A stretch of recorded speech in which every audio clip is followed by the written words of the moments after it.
Avant de commencer cette 11e leçon de la première partie de notre cours de théologie de l'appel de Dieu, j'aimerais insister sur un fait. Toute cette première partie porte sur l'appel de Dieu et le royaume de Dieu. Quand nous arrivons à la conclusion, vous ramassez un peu tout, l'appel de Dieu et le royaume de Dieu. Et toutes les sections que nous venons de résumer, que nous venons de résumer en 11 leçons, toutes ces sections, ces 22 sections, gravitent autour de l'appel de Dieu et le royaume de Dieu. Comment les premiers disciples ont répondu à l'appel du roi pour son royaume. Convertissez-vous car le royaume de Dieu est proche. Donc, déjà, les deux premières sections de la première partie, en premier, il faut être un disciple. Le disciple de qui? Du roi. Premièrement, un disciple. C'est la première partie. Et l'appel aux disciples, chacun devient disciple de qui? Du roi pour le royaume. Vous voyez? Et qui est-ce que Dieu appelle? Il appelle n'importe qui. Il avait choisi avant la fondation du monde pour le roi et son royaume. Et c'est ainsi que sur cette personne, on impose les mains pour le mettre à part. Vous voyez la 5e section. Et cette personne qui a reçu cet appel, avec l'imposition des mains comme Timothée, comme Josué, va persévérer. Mais en même temps, va se préparer. Section 6, section 7, la persévérance, la préparation pour sortir, n'est-ce pas, de plus en plus en public. Mais cette sortie part de quelque chose. Comme, n'est-ce pas, le roi Saul est sorti de la recherche des ânesses, il est sorti de la ferme ou de l'élevage ou de la ferme privée de son père. Vous voyez, de l'entreprise de son père pour entrer dans l'entreprise publique de Dieu qui était Israël. Et il y a une sortie. Même Élisée est sorti, n'est-ce pas, de la ferme de son père, du champ de son père, de l'entreprise familiale. On sort de quelque part pour entrer dans le royaume. Et là, on apprend à jeûner. C'est la section 9 de notre première partie. À jeûner pour mieux recevoir la parole de Dieu et soumettre la chair à l'obéissance de Dieu. On apprend à marcher dans la fidélité.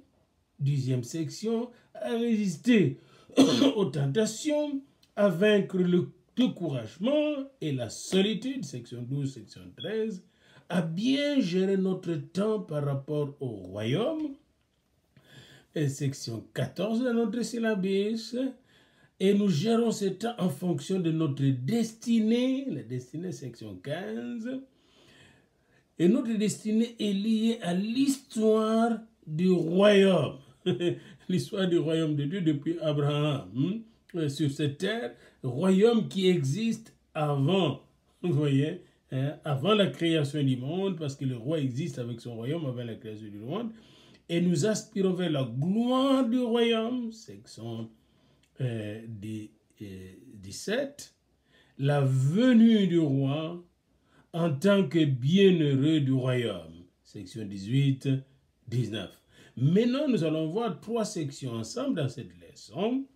C'est l'appel de Dieu par rapport à la mission du royaume, par rapport au royaume uni, et en même temps cet appel par rapport au royaume uni va nous mettre devant un défi, où c'est le royaume, où c'est la calamité. Alors c'est très très important de savoir cela. Maintenant, la mission du royaume par rapport à notre appel. Nous devons savoir que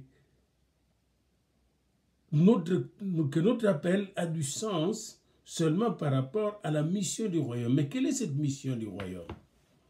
pour comprendre la mission du royaume, nous devons comprendre la mission du roi. Et pour comprendre la mission du roi, il faut aller dans l'Ancien Testament où on avait déjà prophétisé ou révélé, si vous voulez, parce que Dieu ne prophétise pas, il révèle, lui il connaît. Il avait déjà révélé la mission du roi. Et vous allez voir que le roi, quand il va venir, le roi de ce royaume, il va juste exécuter la mission du roi. Commençons par Ésaïe. Lisez attentivement Ésaïe 9, 23 jusqu'à Ésaïe 8, 23 à Ésaïe 9, 1 à 6, et puis vous prenez tout Ésaïe 10 et Ésaïe 11 et 12.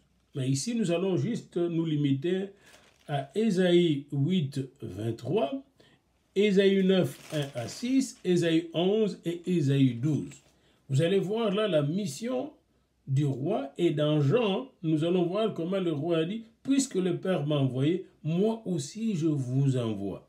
Notre appel est toujours par rapport à la mission, et cette mission, c'est la mission du Père confiée au roi, et que lui, à son tour, a confié à ses disciples que nous sommes.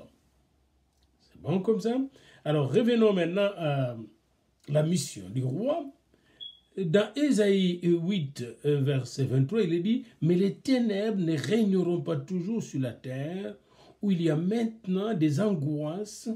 Si les temps passés ont couvert d'opprobre le pays des Zaboulons et le pays des Nephtali, les temps à venir couvriront de gloire la contrée voisine de la mer au-delà du Jourdain, les territoires de païens. Zaboulon, Nephtali, païens. Zaboulon, Nephtali, païens. Ces territoires situés à la frontière nord de la Galilée, à l'ouest du Jourdain, furent les premiers à souffrir de l'invasion assyrienne. 1 Roi 15, 9. Et ces territoires, n'est-ce pas, étaient comme plongés dans le paganisme assyrien. Et par conséquent, dans l'idolâtrie. Un des rôles du Messie était d'apporter la lumière. C'est l'une des raisons pour lesquelles Dieu l'a déplacé jusqu'à Nazareth. Et là, son travail était d'apporter la lumière dans toute cette région, qui était comme la porte d'entrée dans tout le pays païen du Moyen-Orient et de l'Orient. Les ténèbres ne régneront pas toujours sur la terre, où il y a maintenant des angoisses. La mission du roi est d'apporter la lumière sur toute la terre qui était dans les ténèbres, en commençant par le pays voisin où se trouvaient déjà des enfants d'Israël dans l'esclavage assyrien depuis le 8e siècle avant la venue du Messie. Et quand vous allez au chapitre 9, verset 1 à 6, vous voyez comment commence ce chapitre. Le peuple qui marchait dans les ténèbres voit une grande lumière. La lumière du Messie, les grands missionnaires du ciel, se manifeste. Sur ceux qui habitaient le pays de l'homme de la mort, une lumière resplendit. Tu rends le peuple nombreux, il va multiplier les enfants de Dieu, le peuple de Dieu. Tu lui accordes de grandes joies, il se réjouit devant toi comme on se réjouit à la moisson. C'est comme à la moisson, parce que la moisson spirituelle est comparable à la moisson que nous avons sur les plans de la chair. Et comme on pousse des cris d'allégresse au partage du butin. Quand on partage un butin de guerre, tout le monde est dans la joie. Eh bien, c'est ce qui se passera d'ailleurs quand le Messie viendra pour son règne. Quand le joug qui pesait sur lui, les bâtons qui frappaient son dos, la verge de celui qui l'opprimait, tu le brises comme à la journée de Madian. La mission du Messie est de briser le joug qui pèse sur les gens qui sont dans l'empire de ténèbres. Et regardez qui est-il qui arrive, car un enfant nous est né, un fils nous est donné, verset 5, chapitre 9 d'Ésaïe, et la domination reposera sur son épaule. On l'appellera admirable, conseiller, Dieu puissant, Père éternel, prince de la paix. On voit donc qu'il s'agit ici du Messie lui-même, du Fils de Dieu, qui est l'admirable conseiller, le Dieu puissant, le Père éternel, le prince de la paix. Donner à l'empire de l'accroissement et une paix sans fin au trône de David et à son royaume, l'affermir et le soutenir par le roi, par le droit et par la justice, de mener à toujours, voilà ce que fera les ailes de l'Éternel des armées à travers le Messie. Quand vous allez maintenant, dans la lecture qui vous est proposée d'ailleurs à travers le syllabus de la première partie de ce cours, vous allez découvrir quelque chose d'important dans Ésaïe 11. Puis un rameau sortira du tronc d'Isaïe, et un rejeton naîtra de ses racines. Ce rameau du tronc d'Isaïe, ce rejeton, c'est Jésus-Christ. Vous voyez, lui-même. L'Esprit de l'Éternel reposera sur lui, esprit de sagesse et d'intelligence, esprit de conseil et de force, esprit de connaissance et de crainte de l'Éternel. Il respirera la crainte de l'Éternel et il ne jugera point selon l'apparence, il ne prononcera point sur un oui-dire, mais il jugera le pauvre avec équité et il prononcera avec droiture un jugement sur le malheureux. C'est le roi de justice. Et quand il viendra régner au millénium, verset 6, puisque la justice, verset 5, sera la ceinture de ses flancs et la fidélité la ceinture de ses reins, le loup habitera avec l'agneau. Les animaux féroces ne vont pas manger les animaux innocents là, doux. Et la panthère se couchera avec le chevreau. Le veau, le lionceau et le bétail qu'on engraisse seront ensemble. Un petit enfant le conduira. Et si on parle du règne messianique au millénium, tel que décrit dans Apocalypse 20, alors retenons que la mission du roi, quand il est venu, était de préparer l'avènement de son règne. Donc, nous recevons exactement la même mission.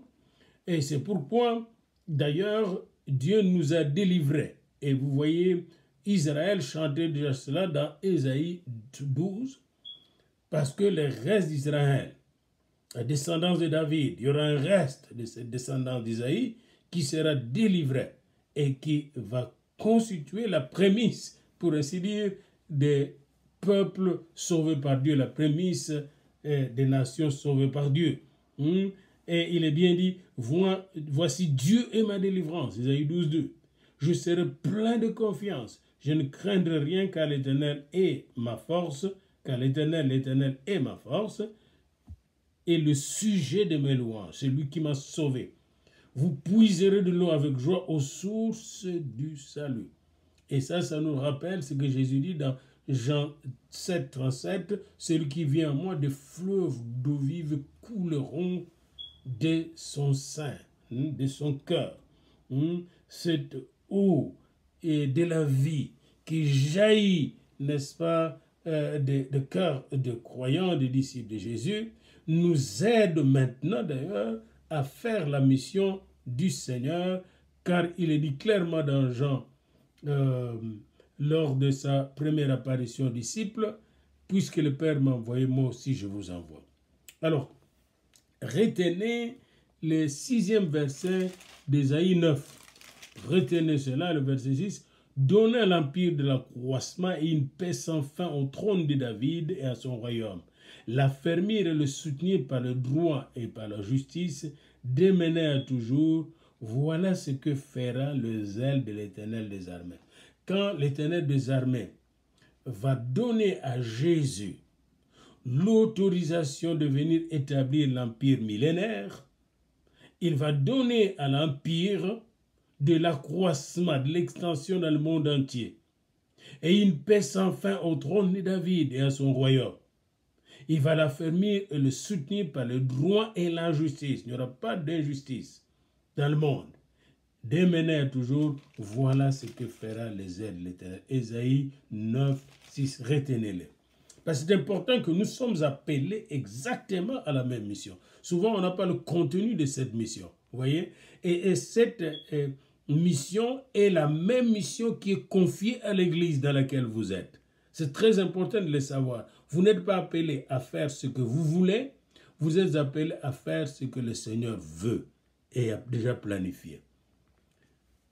Sujet de partage, quelle différence verra-t-on si davantage de chrétiens engagés pénétraient les piliers de la société que nous avons identifiés, c'est-à-dire par exemple si les chrétiens pénétraient l'armée, le gouvernement, les écoles, les hôpitaux et prenaient position pour Dieu et son royaume.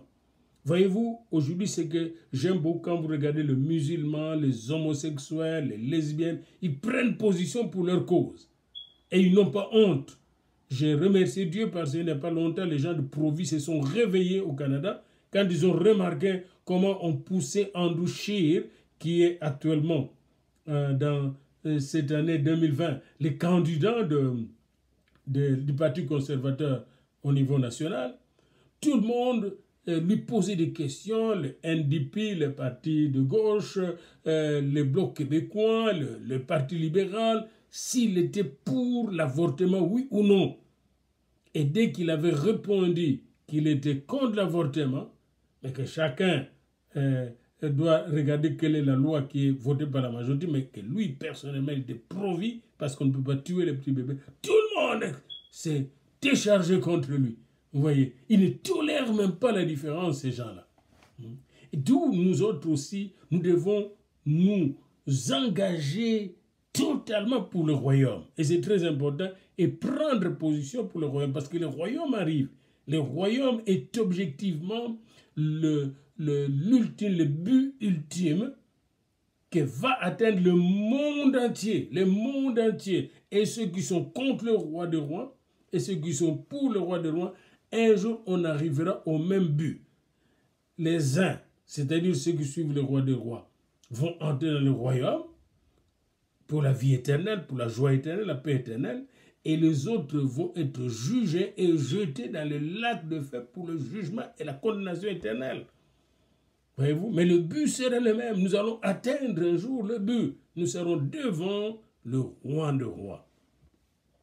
Travail pratique, organiser une réunion des hommes d'affaires que vous connaissez, des journalistes, des agents de l'État ou d'autres, et prier avec eux pour les encourager comme étant aussi des missionnaires du royaume. J'ai beaucoup aimé ce mouvement des hommes d'affaires du plein évangile à un certain moment, puis le mouvement des groupes bibliques universitaires, où il y avait des intellectuels, des hommes d'affaires sauvés par le Seigneur, qui ont commencé à envahir des universités, puis les hommes d'affaires du plein évangile envahir des hôtels pour atteindre les gens afin de les conduire des ténèbres à son admirable lumière.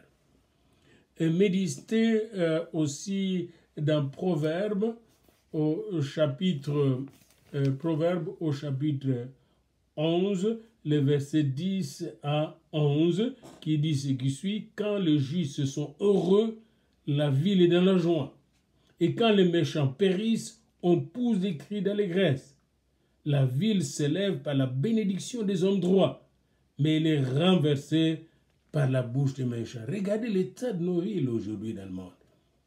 Regardez la violence à New York, la violence à Los Angeles. Regardez la violence dans le monde. À Kinshasa, la violence dans le monde. À Alger, la violence en Libye, la violence en Égypte, la violence au Soudan, la violence en Syrie. Et on connaît violence sur violence sur violence. Pourquoi cette violence? Parce que les gens ont rejeté les princes ou ignorent les princes de la paix. Notre prière doit être Matthieu 6, 9 à 10. Et c'est ça notre mission justement. Notre Père qui est aux cieux, que ton nom soit sanctifié, que ton règne vienne, et que ta volonté soit faite sur la terre comme au ciel. Que ton règne vienne. C'est la mission de Christ, c'est notre mission. Que ton règne vienne, nous sommes là pour que le règne du Père qui est aux cieux puisse venir. La mission consiste donc à exalter le roi pour que son royaume arrive. Quand les habitants de la terre rejoignent les siens à travers le louange et l'adoration envers le roi des rois, eh bien, le royaume de Dieu se manifeste. Commence à se manifester. Apocalypse 4, 8, 11, Apocalypse 5, 9 à 14, vous voyez les anges, les habitants de la terre, la nature est appelée à la louange, à l'adoration de celui qui est assis sur le trône et de l'agneau. Et en ce moment-là, on voit que la louange, l'adoration est, pour ainsi dire, le canal par lequel le royaume de Dieu arrive, parce que Dieu siège au milieu des louanges de son peuple. C'est très important pour nous d'apprendre à exalter le roi, puis amener les gens à exalter le roi. Plus nous aurons des exalteurs, plus d'exalteurs, plus nous aurons des exalteurs, des louangeurs, des adorateurs du Père en esprit en vérité, plus le royaume va s'établir progressivement jusqu'à sa manifestation ultime. La stratégie, c'est d'étendre le gouvernement du royaume de justice et de paix, d'amour dans le monde au travers de conversion de cœur. C'est ça la stratégie. Et c'est ce que nous dit qu'il faut que l'empire s'accroisse, de l'accroissement du gouvernement de Christ. Ésaïe 9, 6. Ainsi, petit à petit, les territoires usurpés par Satan, par sa tricherie et la folie de ses tentations depuis Éden, eh bien, ce territoire sera de plus en plus conquis, ou reconquis si vous voulez. Le royaume est déjà là dans nos cœurs, mais nous devons le répandre, nous devons l'étendre en gagnant plus d'âmes, plus d'adorateurs, plus de gens dans l'armée de louanges de roi de rois. Le royaume est donc là où il y a le roi. S'il n'y a pas un roi, quelque part, ce n'est pas un royaume. On ne va jamais appeler que le Sénégal est un royaume. Mais les gens qui se trouvent dans les petits royaumes traditionnels vont dire non, nous on est des rois parce que je suis un roi. Là où il y a le roi, il y a le royaume, son territoire devient un royaume. Eh bien, là où il y a le roi Jésus, il y a le royaume de Dieu. D'où l'importance, d'abord et avant tout, d'amener les gens à se convertir à Jésus pour que le royaume soit là. Et c'est très important. Et la constitution du royaume, alors, va s'imposer, parce qu'il y a des gens qui sont convertis et qui reconnaissent Jésus-Christ comme leur sauveur et leur roi. Et ces gens-là vont faire reculer les royaumes de Dieu. Donc, le royaume est là où se trouve le roi, et le roi est là où il y a ses sujets, ses disciples, ses convertis. Mais le royaume, dans toute sa plénitude physique, céleste, viendra. Il n'est pas encore là. Nous sommes donc entre le royaume qui est déjà là et qui n'est pas encore. D'où l'évangélisation, d'où le réveil. Vous voyez, il y a un jour, il y aura la paix sur toute la terre. Il y aura un jour où le roi sera physiquement visible. On n'aura pas besoin de rêves, de songes pour le voir. Et on n'aura pas besoin de prophéties, on va le voir face à face, ça sera merveilleux. Et quand le roi sera là, l'amour sera là, l'Esprit de Dieu va couvrir toute la terre, comme il est dit dans Isaïe. L'Esprit de Dieu va couvrir toute la terre. Isaïe 11, verset 9. Il ne se fera ni tort ni dommage sur toute la montagne sainte, Sion, car la terre sera remplie de la connaissance de l'Éternel, comme le fond de la mer par les eaux qui le couvrent. On n'aura plus besoin de prêcher à la fin des temps, parce que la terre entière sera couverte par l'Esprit, comme l'Esprit qui couvrait le chaos dans Genèse 1. Vous voyez, l'Esprit maintenant va couvrir tous les hommes, toutes les femmes de la terre, de la connaissance de l'Éternel, de la connaissance de Jésus-Christ. Et là, ce sera le commencement de la vie éternelle selon Jean 17, 2, car la vie éternelle, c'est qu'ils te connaissent, toi le seul vrai Dieu, et celui que tu as envoyé, Jésus-Christ. Jean 17, n'oubliez pas de prendre toujours vos Bibles et d'aller vérifier. Moi, je vais dans Jean 17 maintenant, juste pour vérifier le verset que je viens de citer tantôt. Jean 17, le verset 3 plutôt et pas 2. Or, la vie éternelle, c'est qu'ils te connaissent, toi le seul vrai Dieu, et celui que tu as envoyé, Jésus-Christ. Jean 17, verset 3. Alors, la stratégie du royaume, donc, consiste à amener Christ dans le cœur des gens, et ces cœurs gouvernés par Dieu deviennent des antennes du royaume, deviennent des instruments du royaume, deviennent, n'est-ce pas, les pierres vivantes qui vont former la maison royale, les sacerdoces royales dans le monde, progressivement. On sera ainsi on est en train de conquérir depuis le temps des apôtres, le temps apostolique, l'église primitive, nous sommes en train de conquérir le monde progressivement. Un jour, toute la terre sera remplie de la connaissance de l'Éternel. Et cette vieille terre et les vieux cieux seront effacés pour donner la place à la nouvelle terre et au nouveau ciel. Le royaume va venir. Il va venir. Il n'est pas encore totalement là. Il va venir. Le royaume, pour le moment, est en marche. La stratégie de la mission du royaume a 3 plans pour étendre son gouvernement. Il y a 3 plans. Premièrement, le plan individuel. Dans chaque croyant, il faut que le roi entre. Deuxièmement, dans la stratégie au niveau de chaque nation. Et j'ai toujours été très, très intéressé de voir pourquoi les missionnaires, quand ils arrivent dans un pays, ils avaient l'habitude de cibler les anciennes nations. Ce que vous appelez les ethnies, les tribus, ne sont pas du tout des tribus, des ethnies, c'est des nations.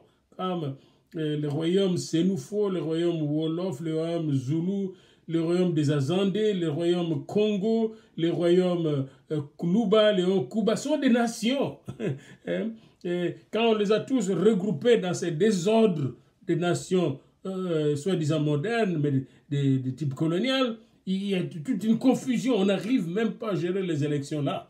Vous voyez pourquoi? Parce que ces nations ne se retrouvent pas. Ils n'ont pas la même culture, la même vision du monde, la même épistémologie, la même logique. Non, chaque nation a sa logique, sa manière d'être, son éthique, etc. Et Dieu nous touche dans notre logique. Pour que ces pensées deviennent nos pensées, il doit bombarder nos vieilles pensées. Mais si nous ne connaissons même pas ces vieilles pensées, comment Dieu va-t-il nous transporter? Alors c'est très important que chaque nation ethnique, chaque nation ethnique soit touchée et transformée dans sa culture et ses coutumes, ses faux dieux, sa logique, pour que sa logique puisse céder la place à la logique de Dieu et que la révélation de Dieu prenne toute la place dans cette nation. Alors c'est très important, même quand vous êtes en Occident, de tenir compte même parmi eux, là, quand tu vois le white, là, le blanc, hein, dans ils ont leur culture. Il y a des Roumains avec leurs anciennes tribus, là. Il y a des Irlandais qui connaissent bien leurs coutumes, là. Hein, et ils regardent le monde à travers les lunettes de leur vision du monde. Et là, vous allez le retrouver croyant encore à la magie, croyant encore aux fantômes, croyant encore aux esprits, fréquentant les devins, etc. dans leur culture. Dans toutes les cultures, on retrouve la même chose. Il y a cette poche religieuse, magique, superstitieuse et occulte. Parce que toutes les cultures humaines étaient plongées dans l'occulte depuis la chute de Satan. Vous voyez, depuis la chute de Satan, Lucifer, quand il est venu Satan, et il est venu contaminer l'homme dans le jardin d'Éden, une chose qu'il lui a appris, c'est la connaissance occulte du bien et du mal. Et notez bien, c'est la connaissance, l'arbre de la connaissance du bien et du mal. C'est l'occultisme. Et cette connaissance occulte l'amène à des effets occultes, amène la personne à des pratiques occultes. Et ces pratiques occultes amènent à l'immoralité et au comportement que nous avons ici d'abus, de méchanceté, de guerres, de querelles, d'animosité, de convoitise de la chair, de convoitise des yeux, de convoitise de l'orgueil de la vie. Nous tombons ainsi dans les ténèbres de Satan. Et le prince de la paix vient nous éclairer. Donc, il y a la stratégie qui commence d'abord par toucher l'individu, mais tu t'arrêtes là, la conversion ne sera pas profonde, il faut toucher aussi sa nation, son ethnie, sa culture, ses coutumes. Et ensuite, en touchant ainsi, ethnie par ethnie, groupe par groupe humain par groupe humain, nous visons de toucher le monde entier, le faire, n'est-ce pas, toutes les nations et disciples. Nous visons le monde entier. Les 3 étapes de la stratégie du royaume. Les individus, les nations au sens ethnique, culturel, et le monde entier. Parce que c'est le monde entier finalement qui sera transformé. D'où la mission que nous avons, c'est d'abord et avant tout la mission envers chaque croyant. Chaque croyant doit travailler à son salut avec crainte et tremblement. Philippiens 2, 12, 13, Philippiens 1, 6. Car c'est Dieu qui produit en vous le vouloir et le faire. Nous avons la mission de donner à chaque croyant la capacité de travailler à son propre salut, d'amener son salut à la maturité, c'est-à-dire de laisser Christ se former en lui, afin qu'il devienne un petit Christ, qu'il aime comme Christ, qu'il prie comme Jésus de Nazareth, qu'il ait la foi comme un vrai disciple de Christ, un peu comme les centeniers, la foi qui déplace les montagnes, qu'il ait l'espérance. Quand tout désespoir, c'est-à-dire l'espérance qu'un jour il verra Dieu face à face. Une espérance fondée dans les Écritures selon, n'est-ce pas, 1 Jean 3, 1 à 3. Qu'il soit rassuré qu'un jour il va voir le roi face à face et quand il le verra, il sera tel qu'il est. Voyez-vous? Et c'est très important pour nous d'avoir quelqu'un qui travaille à son salut. Et il va travailler aussi à sa sanctification. Et en se sanctifiant, il entre de la gloire de Dieu, il reçoit, n'est-ce pas, non seulement le fruit de l'esprit, l'amour, la paix, la joie, la douceur, la bénignité, le pardon facile de gens, mais aussi les dons de l'esprit. Voyez-vous, les dons de l'esprit. Il est rempli de l'esprit. Il parle en langue nouvelle et authentique venant du ciel. Il a l'interprétation de ces langues. Il a le don de vision. Il a le don de songe, de comprendre le songe, de les interpréter. Il a le don de prophétie, et le don de discernement des esprits, le don de prière, de la foi et d'autorité, le don de chasser les démons, de poser les mains aux malades, il y a tous ces instruments qu'il reçoit pour toucher les individus, toucher les nations et toucher le monde. Toucher les individus, les nations et le monde.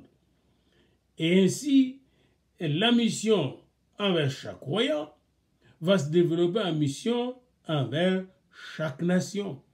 Et dans chaque nation, quand vous regardez le livre de Daniel, regardez bien le livre de Daniel, quand même la mission de Paul, vous allez toucher non seulement aux individus, non seulement aux familles, mais vous allez aussi toucher aux gouvernants.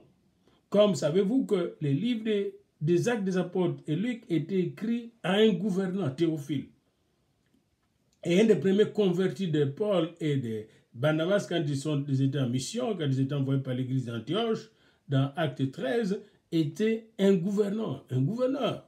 C'est très important parce que l'État est contrôlé par le démon. Vous voyez, ce gouverneur, lisez encore Acte 13, du début jusqu'à la fin, vous allez voir que ce gouverneur était surveillé par un magicien. Sergius Paulus était surveillé par un magicien, Bar Jésus, qui ne voulait pas qu'il se convertisse. Parce que pourquoi? Quand il s'est converti, l'État est converti et entre mains de Dieu, l'État sera un instrument de justice, de droit, d'amour, d'abondance, de bénédiction, de lumière. C'est-à-dire un instrument du royaume de Dieu.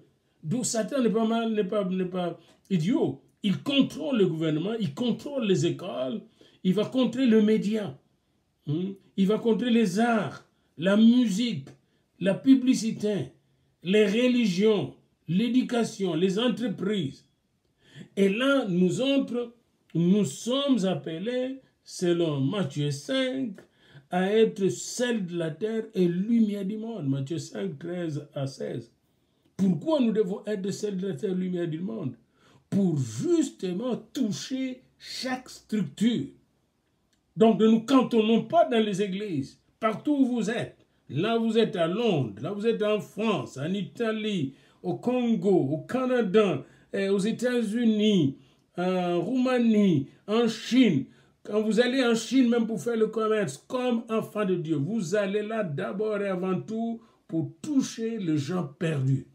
À travers les bénédictions que Dieu vous donne et vous donnera encore, vous devez toucher comme Daniel quand il était en exil.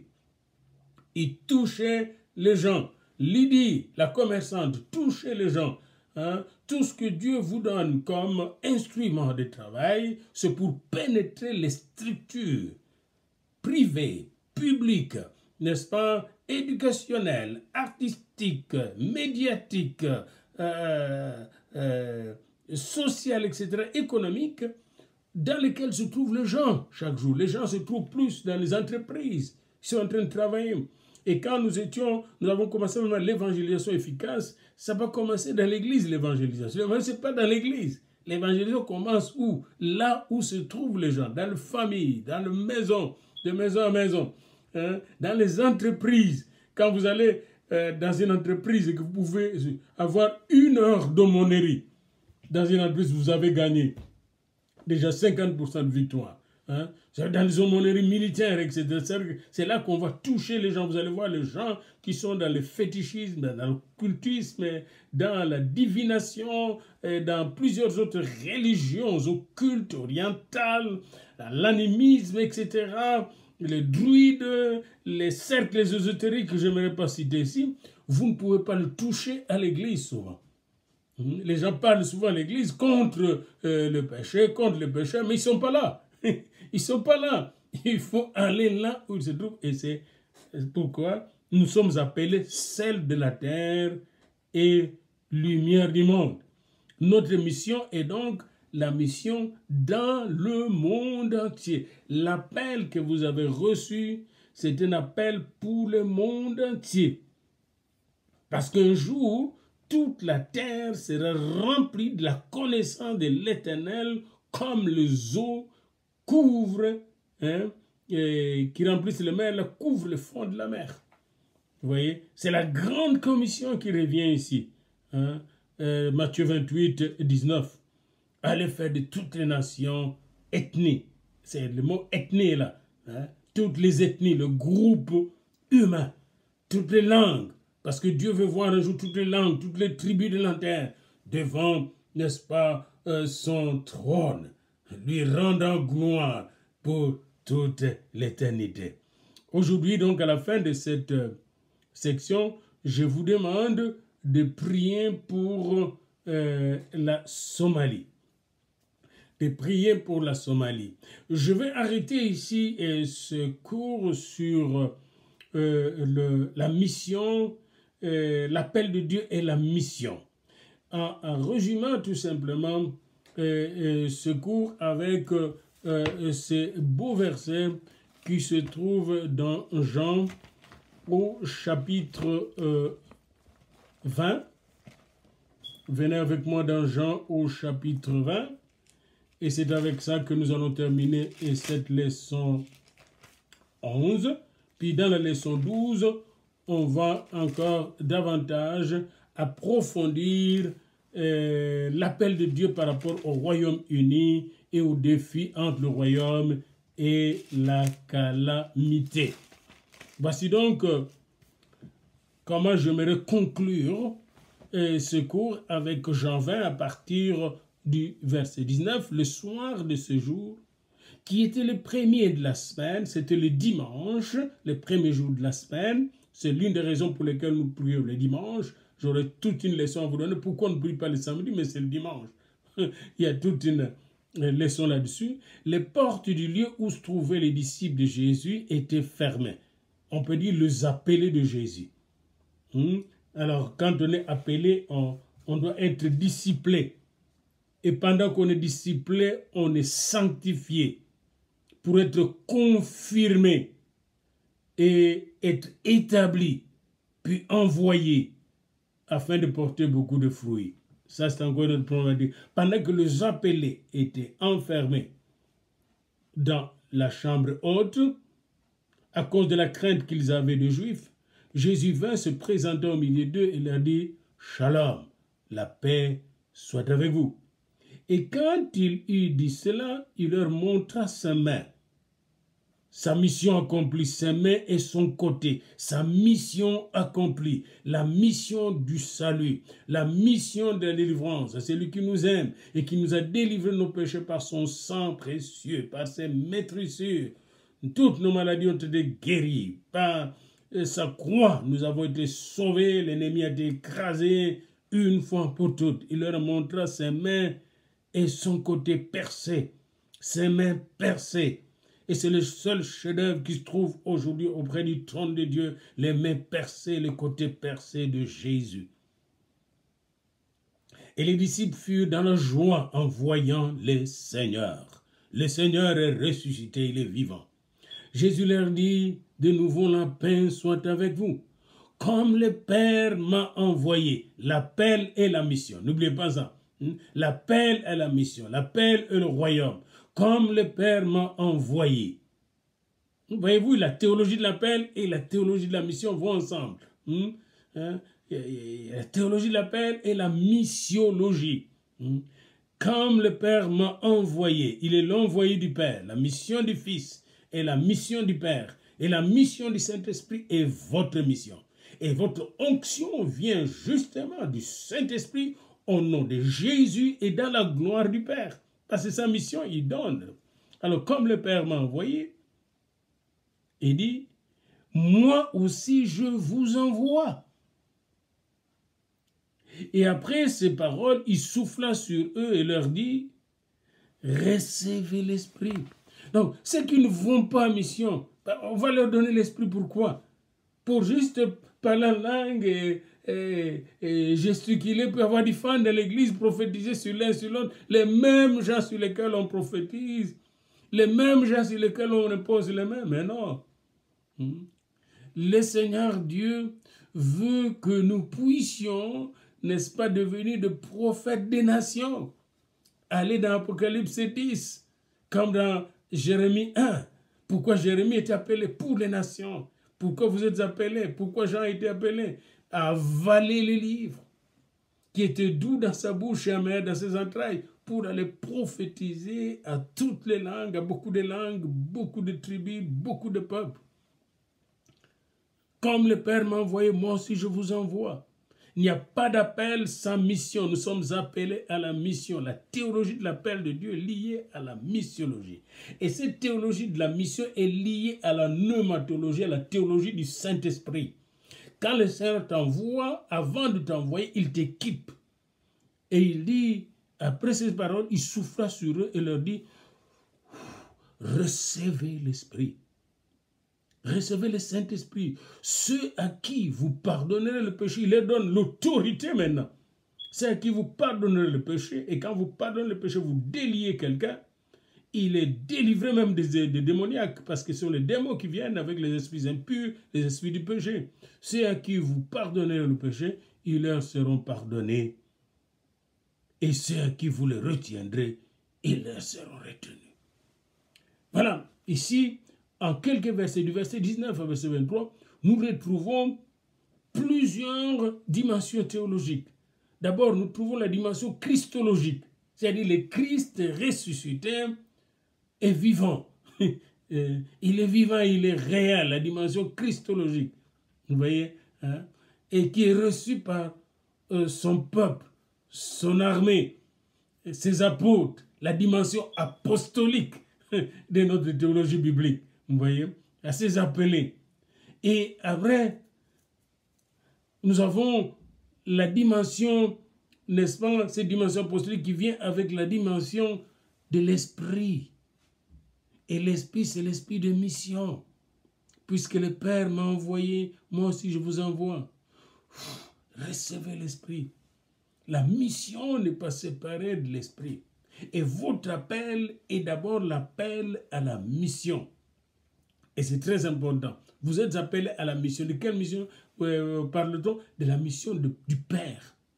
C'est-à-dire le monde entier, car Dieu a tant aimé le monde qu'il a donné son Fils unique, afin que quiconque croit en lui ne périsse pas, mais qu'il ait la vie éternelle. Le monde entier est visé par le Père. Le monde couvert par les ténèbres doit être touché par la puissance de Dieu, afin de délivrer le monde au nom de Jésus-Christ. Et Dieu vous appelle à aller vers le monde pour délivrer le monde par la puissance de l'Esprit qu'il vous donne. C'est cette puissance qui fait de vous celle de la terre et lumière du monde.